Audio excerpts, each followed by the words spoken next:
दोस्तों नमस्कार। आज मैं कदौरा क्षेत्र में जो गांव जमरई पड़ता है, जहां के सुमित अम्बेडकर जी हैं, बहुत अच्छे सोशल वर्कर हैं। आज इनके बीच में बैठा हूं, इनके गांव में, इनसे बातचीत करने के लिए कि आपने कैसे सोशल वर्क कब से चालू किया। आइए हम बात करवाते हैं।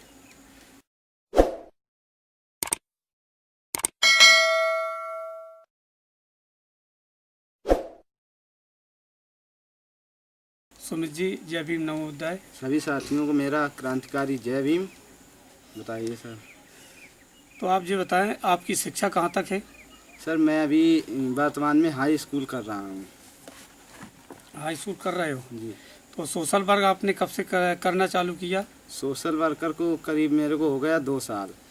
2 साल। हाँ, एक बार की मतलब ऐसी घटना है कि मैं गरीब परिवार से होने के कारण मैं कुछ दिनों के लिए गुजरात कार्य करने के लिए गया, और वहाँ से आने के बाद मैं हमारा एक पुराना गांव है जो छोटा सा इकौना, हम लोग वहाँ के रहने वाले थे। और जमरई आए तब अचानक मैं जब 11 साल का हुआ तो मैं वहाँ अपने गांव इकौना गया। वहाँ दंगल लगता था। मेरा वहाँ दंगल जाना ही मेरे जीवन में जो बाबा साहब अम्बेडकर के बारे में मैं जाना, और वहीं से मैंने ठान लिया कि मैं इस मिशन को बाबा साहब के चलाऊंगा। लेकिन कैसे, मैं तो एक अकेला व्यक्ति था।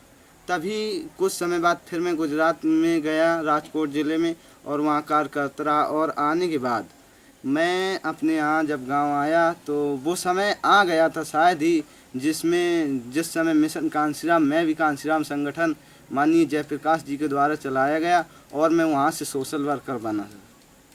तो कहाँ कहाँ गए हो आप? दिल्ली भी गए हो क्या? जी, मैं दिल्ली गया हूँ, और मैं मेरठ भी गया हूँ, और अपने यहाँ झांसी में पुनावली कला में प्रोग्राम हुए थे। बाबा साहब अम्बेडकर का परिनिर्वाण दिवस था।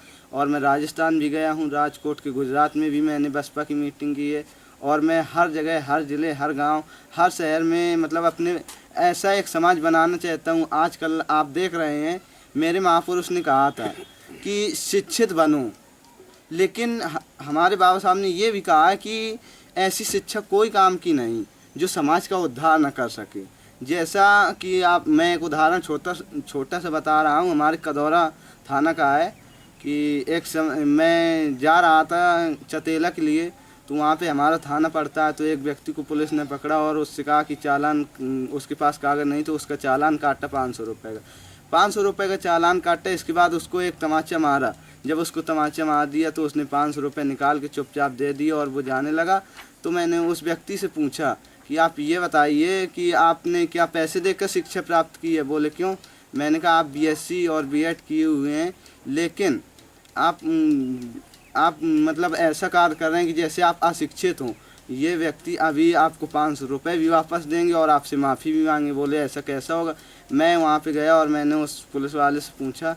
मैंने कहा सर ये बताइए, ये माना कि उनके पास गाड़ी के कागज़ नहीं थे तो उन्होंने चालान काट दिया, लेकिन आपने ये बताइए ये कौन सी धारा पे लिखा है कि मतलब आप किसी को तमाचा मारें? आप इसका मुझे जवाब दें, नहीं तो हम आपके खिलाफ़ FIR करेंगे। उन्होंने तुरंत कहा कि सर हमसे गलती हो गई, और आप मतलब जो चाहते हैं हम आपसे माफ़ी मांगते हैं, और उनके 500 रुपये वापस दे दिए। इसे कहते हैं शिक्षा। तो गांव वाले कितना सपोर्ट करते हैं? क्या प्रोग्राम आपने रखा गांव में? गांव में सर मैंने आज जैसा कि पूरे भारत को ही नहीं बल्कि विदेशों में भी ये बात है कि मनीषा वाल्मीकि के साथ जो कांड हुआ है, और उसके लिए हम ज़्यादा कुछ नहीं, हम अपने गांव में एक कैडर छोटा सा कर रहे हैं। बहन मनीषा के हत्यारों को फांसी दो, फांसी दो। बहन मनीषा के हत्यारों को फांसी दो, फांसी दो। बहन मनीषा के हत्यारों को फांसी दो, फांसी दो। निकलो बाहर मकानों से, निकलो बाहर मकानों से, निकलो बाहर मकानों से, निकलो बाहर मकानों से। तानाशाही नहीं चलेगी, तानाशाही नहीं चलेगी।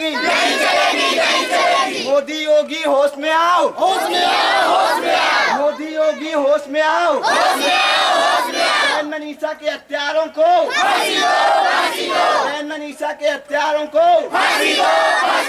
बहन मनीषा के हत्यारों।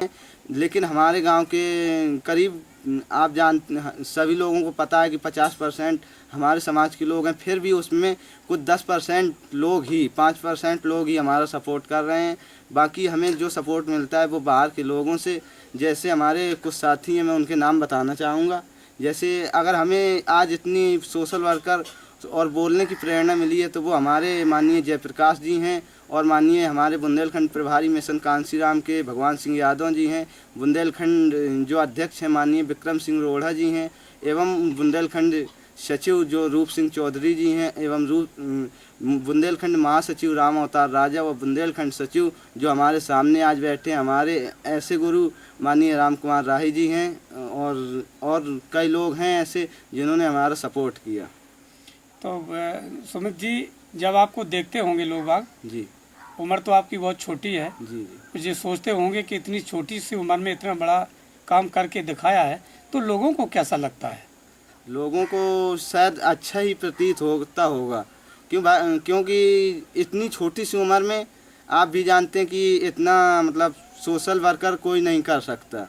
अगर मतलब ऐसा अंदाज़ा आप लगा सकते हैं।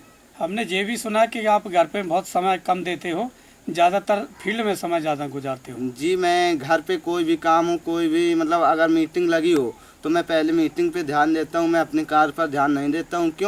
क्योंकि मुझे महापुरुषों के प्रति इतना लगाव है और इतना प्रेम है कि कहीं भी मीटिंग होती है, कुछ भी होता है तो मैं ज़रूर वहाँ पे पहुँचता हूँ। बहुत बहुत साधुवाद। जय भीम, नमो बुद्धाय। जय भीम।